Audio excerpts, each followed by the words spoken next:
La siguiente es una producción de Modo Podcast, la usina sonora del Galpón 11. Secretaría de Cultura y Educación, Municipalidad de Rosario.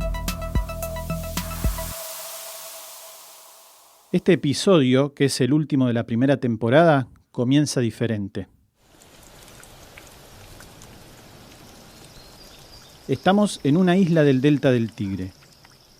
Dentro de una casita, junto a una ventana, una mujer escribe en su computadora.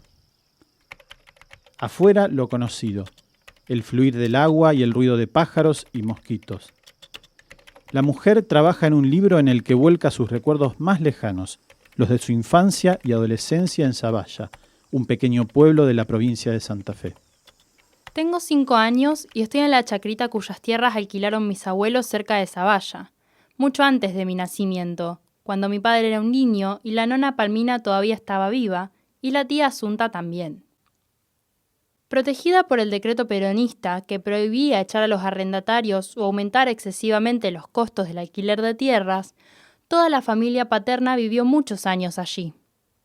Habían construido la casa con sus propias manos, el galpón y los corrales. La larga casa chorizo con todas las piezas dando una galería y el jardincito que cuidaban las mujeres, perfumado por las glicinas y las azucenas. Al fondo, a la altura del dormitorio de mis padres, donde dormí hasta los 7 años, estaba la bomba manual que proveía de agua a toda la casa.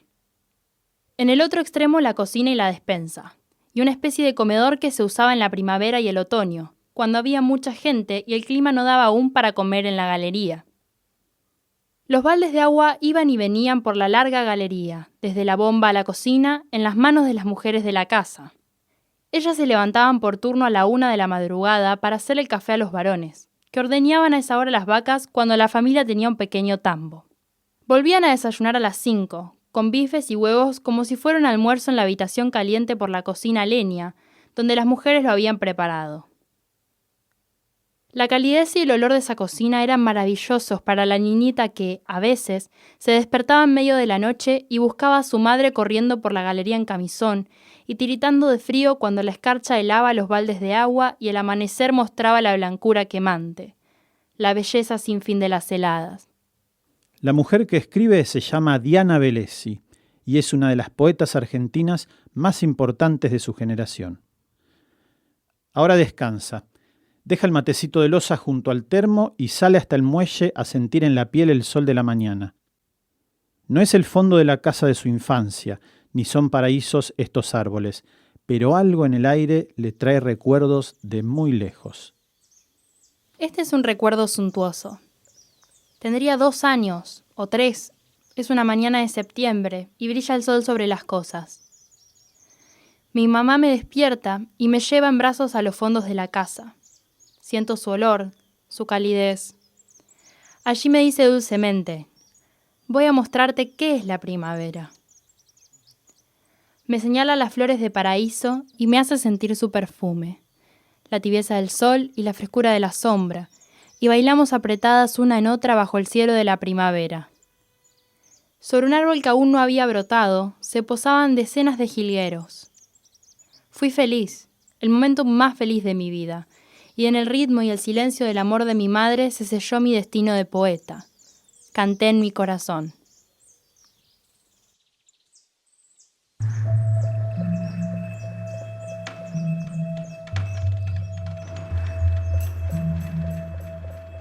No ficciones, sino crónicas breves que abordan, desde la experiencia íntima, histórica o testimonial, lugares concretos de una ciudad o una provincia.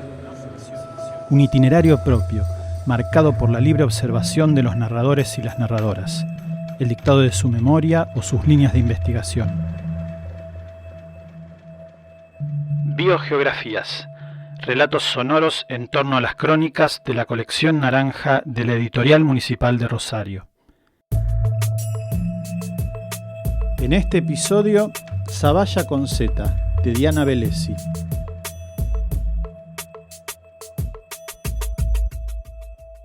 En un festival de poesía de Rosario se acercó Daniel García Helder, a quien conozco de hace muchos años, y me preguntó si no quería escribir un librito sobre mi pueblo para esta colección y me mostró algunos libritos. que a mí me gustaron, y le dije que sí. Lo escribí en 3 días en una islita que tengo en el Delta, en Buenos Aires, y no hubo programa alguno. Puse la cabeza cuando era niña y lo escribí de un tirón en 3 días. Y nada, no hice armado alguno, se armó solo. Se armó con mis recuerdos simplemente y con las memorias que tenía en la cabeza. Al oeste de la casa, sí, de donde se ve ponerse el sol tan triste y bello del otoño, y esa luz lo baña todo en el silencio hasta volverse nacarada, y una sombra surge desde abajo para cubrir el cielo, todavía claro, con la oscuridad de la noche. Estoy junto a una jardinera o una chata estacionada ahí, pequeña frente al parante de madera, pequeña bajo aquella inmensidad de la llanura que señala en su silencio el fin del día. Tengo en las manos una pinturita color naranja y veo, hacia el suroeste, cómo pasa un tren, lento, con la pitada de humo de aquellas máquinas a carbón. El silencio de oro y aquella línea del trencito en la lejanía que iba hacia Rosario, hacia Guatemala, hacia Indonesia, hacia las estepas transiberianas, que iba lejos hacia tierras desconocidas y deslumbrantes, y siento, como sentí en ese momento, la flecha del deseo en el corazón. Apreté la pinturita naranja y dibujé aquel tren sobre la madera del parante de la chata de maíz. Aún lo veo. Veo el humo de esos trenes tomados y perdidos para siempre desde los 5 años en el costado oeste de la casa de la chacrita de mi abuelo en un anochecer. Yo creo que la vida de un poeta nace en la infancia, que es ahí cuando vi pasar ese trencito en la lejanía, salió la fantasía de todos los viajes que tuve después, por ejemplo, ¿no? Y de toda la vida maravillosa que tuve, porque tuve una vida francamente maravillosa, te diría. Pero luego fue siempre fuera de este pueblo. A este pueblo vuelvo en la vejez yo. Y creo que en parte este librito me trae de vuelta al pueblo, ¿no? Donde vive mi hermana, mi cuñado, mi sobrino, mi tía, etcétera, digamos. Probablemente la escritura de este librito me trajo de vuelta al pueblo, porque pocos años después me compré la casa donde vivo ahora, o donde en parte vivo ahora.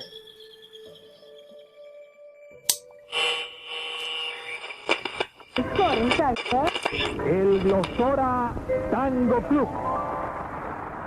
Siempre viene a mi memoria la enorme radio a baterías, de esas que se cargaban en la cooperativa de luz del pueblo y que estaba en un rincón de la cocina. Escuchábamos la radionovela de la tarde, el Glostora Tango Club y los Pérez García. Aquellas novelas de Norberto Blesio y Nancy Valdés, en capítulos diarios, fueron también mi educación literaria y sentimental. ¿Cómo olvidar, por ejemplo, El Árabe y sus cortes de odaliscas? Pasaban, después de la publicidad, el recorrido de las compañías por toda la corona de pueblos aledaños a Rosario. Tal día Arequito, tal otro Chavás, y después Pujato, y el día más bendito, Zavalla.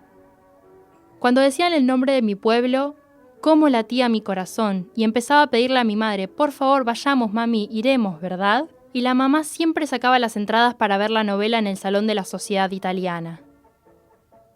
El pueblo parecía otro en esas noches, despierto hasta tarde y con todos los gringos de la colonia que llenaban las calles y el salón del teatro, algunas hileras de butacas y después las sillitas toné frente al gran escenario italiano, y los balcones, por donde corrían los chicos antes de empezar la función. La Sociedad Italiana era por entonces el cine del pueblo, desde 1930, y su matiné de domingo me contó cómo habitué permanente años después. Pero aquella magia del teatro, con los cuerpos de los actores moviéndose en el haz de luz del escenario, nunca la olvidaré.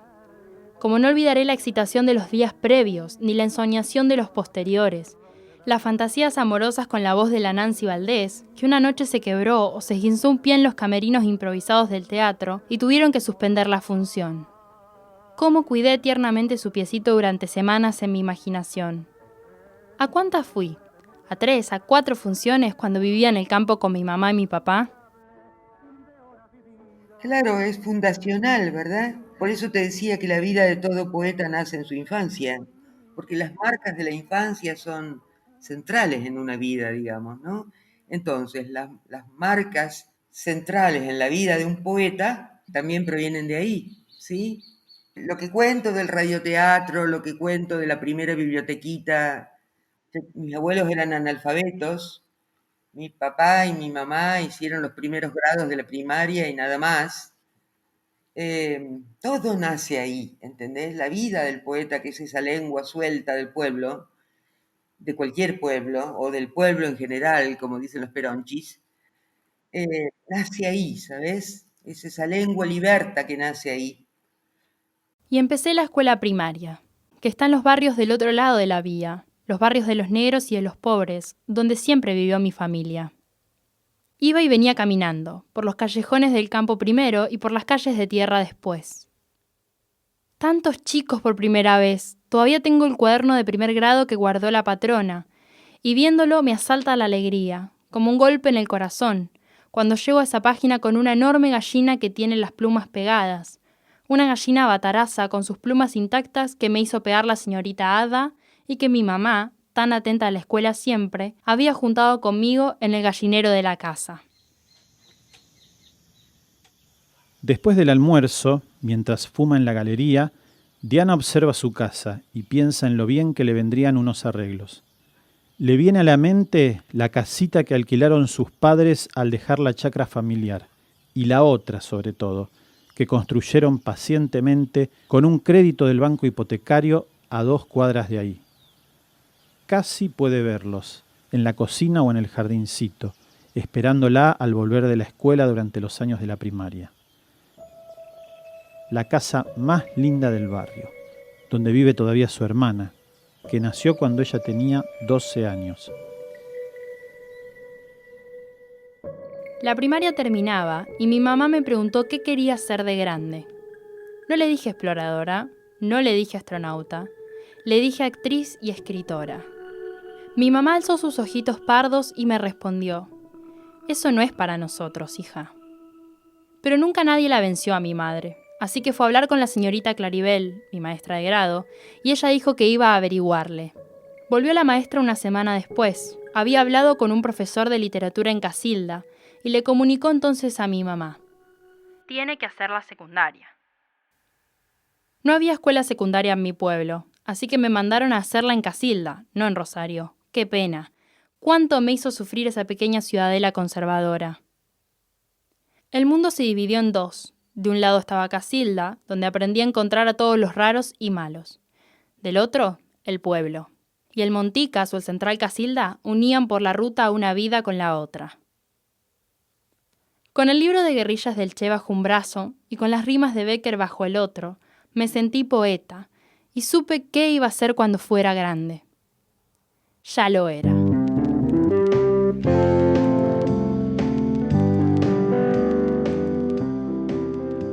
En el pueblo empezaron los cumpleaños de 15 y los asaltos, y después los bailes. A esa edad empezamos a beber, cerveza primero y vino y ginebra después. Había fiesta todas las semanas, pero no tenía con quién hablar. En Casilda sí, con Gabriel. Nos hacíamos chupinas y hablábamos de nuestros amores secretos, pero de los libros que leíamos también. La profesora de gimnasia me preguntó de dónde era, y le dije de Zavalla, con Z. Me valió la burla de todas mis compañeras. Llegó Xavi Checker y llegaron los Beatles, los inicios de los 60, y empecé a enloquecer. El pueblo se hacía pequeño y ajeno, solo recuerdo los bailes, el alcohol y el frenesí. Ahí empecé a ser la chica rara del pueblo y se inició esta relación conflictiva que tengo con él. Es lindo el pueblo, todos lo son. No hay atardeceres como los del campo en la llanura. Los grillos, las ranas en el anochecer del verano y la luna llena que sale envuelta en sangre del regazo de la tierra. Los yuyos y los pajaritos y todos saludando y las bicicletas por las calles. Pero es un infierno para una chica de 16. Mis padres se oponían locos ante cualquier comentario adverso. ¿Y cuántos habrán habido sobre su hija adolescente que amaba todas las diferencias, todo lo que se corría del eje del cuadrado que era la ley por entonces? Su hija fumaba. Era amiga íntima de un muchacho claramente gay. Leía demasiados libros y le gustaba la ropa extraña. Se decía de izquierda y adoraba el rock and roll. Para colmo, escribía aquellos versos secretos. Una futura guerrillera, Una puta en ciernes que andaba en vaqueros y hablaba contra la iglesia y ya no tenía amigos en el pueblo, salvo Osmando, otro raro, pero en un muchacho es diferente. Se alzaban las persianas para verme pasar. Lo hicieron hasta hace unos pocos años, cuando empecé a ponerme vieja y a salir en la tele y en los diarios por la aparición de algún libro. Hasta hace poco, cuando los viejos empezaron a morirse y se olvidaron de aquella adolescente. Ahora soy una popstar canosa y amable y todavía insolente.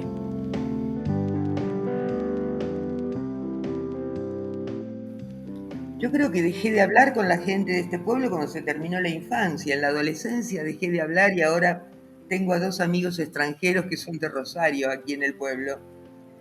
Ni siquiera hablo con la gente de aquí, salvo la tía y la hermana, digamos, ¿no? Pero con quien más diálogo tengo yo ahora acá en el pueblo es con el verde, con los yuyos, con las plantas, es con quien más diálogo tengo, y con mis 2 perritos. Y un hola, buen día, ¿cómo le va a algún vecino? Tenía 17 y cursaba el último año de la secundaria. A Gabriel lo habían echado del colegio en cuarto y había ingresado en la Escuela de Bellas Artes de Rosario. Venía a verme al colegio, a sacarme del colegio. En tercer año descubrieron papelitos con pornografía, según dijeron, y decidieron hacer una limpieza en toda la escuela. La profesora de geografía revisó mi curso y se encontró con la carpeta secreta de mis versos. Me la sacó. ¡Qué tragedia! Al día siguiente se acercó la Veiga, a una cuadra del colegio, y me devolvió la carpeta, me pidió disculpas y se hizo mi mentora. Los poemas eran poemas de amor a mi profesora de literatura. Nada dijo, fue un secreto entre las 2.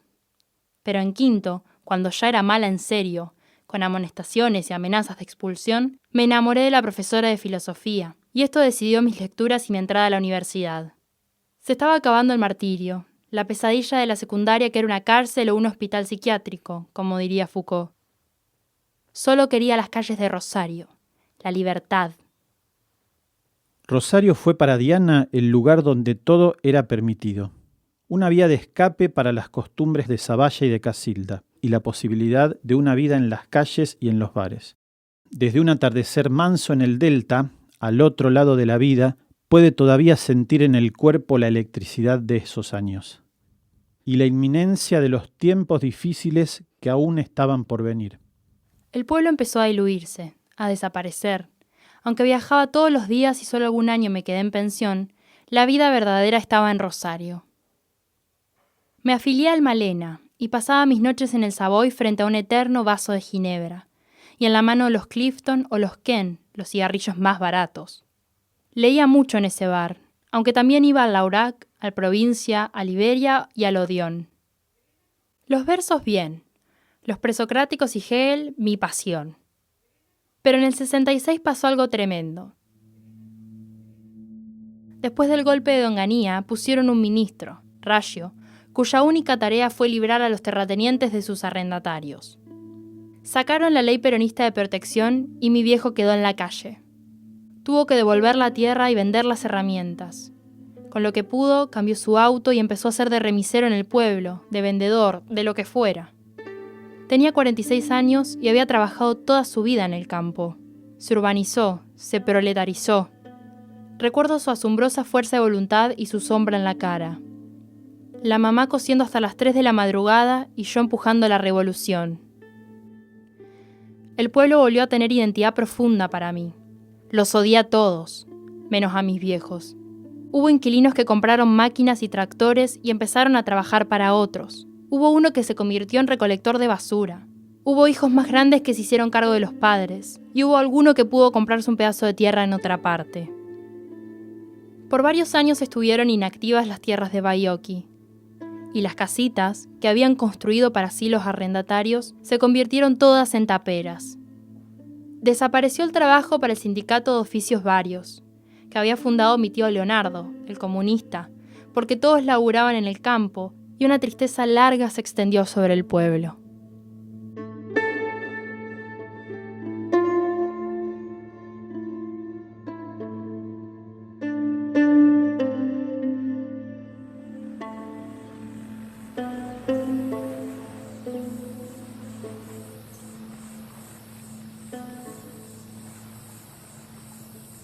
Las noches en la isla son ruidosas.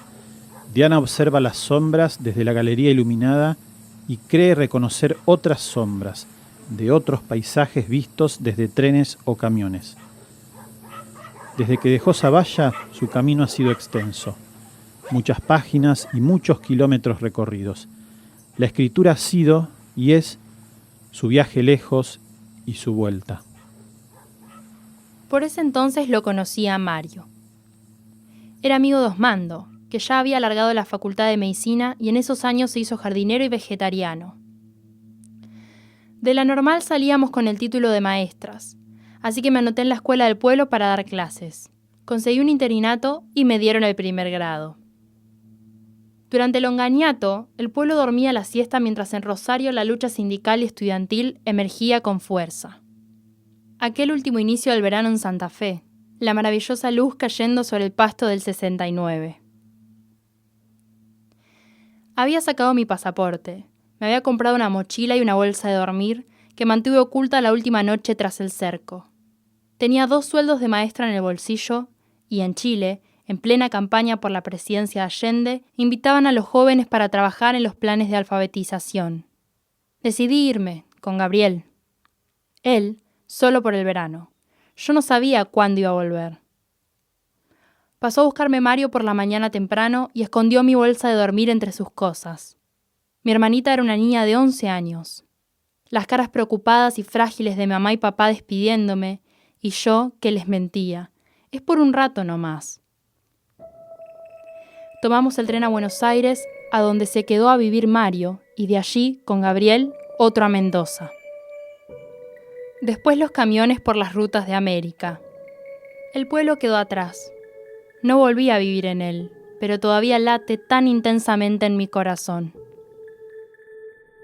El primer libro que yo respeto, que yo considero que está en mi obra reunida, se llama Crucero Ecuatorial, porque fueron los años en que yo recorrí toda América Latina y Estados Unidos por las rutas, arriba de los camiones, haciendo dedo, ¿sí? Después de este libro, o donde termina este libro, empieza ese viaje. Y eso ha sido escrito en otros libros. Quedarse muy quieto en un solo lugar es tan excitante como ir arriba de los camiones en el atardecer de una carretera, ¿entendés? Es tan excitante lo uno como lo otro. Ver todos los días lo mismo es algo extraordinario, como es extraordinario ver todos los días algo diferente. Son las dos caras de una misma cosa.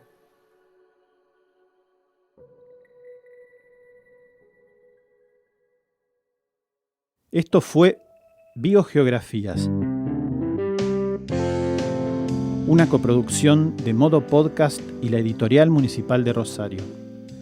Las voces que escuchaste en este episodio son las de Guadalupe Carmona, Daniel Feliú y Diana Bellesi. Algunos de los paisajes sonoros que usamos fueron tomados del documental El Jardín Secreto. Está en YouTube, te recomendamos que lo busques. Gracias por escuchar.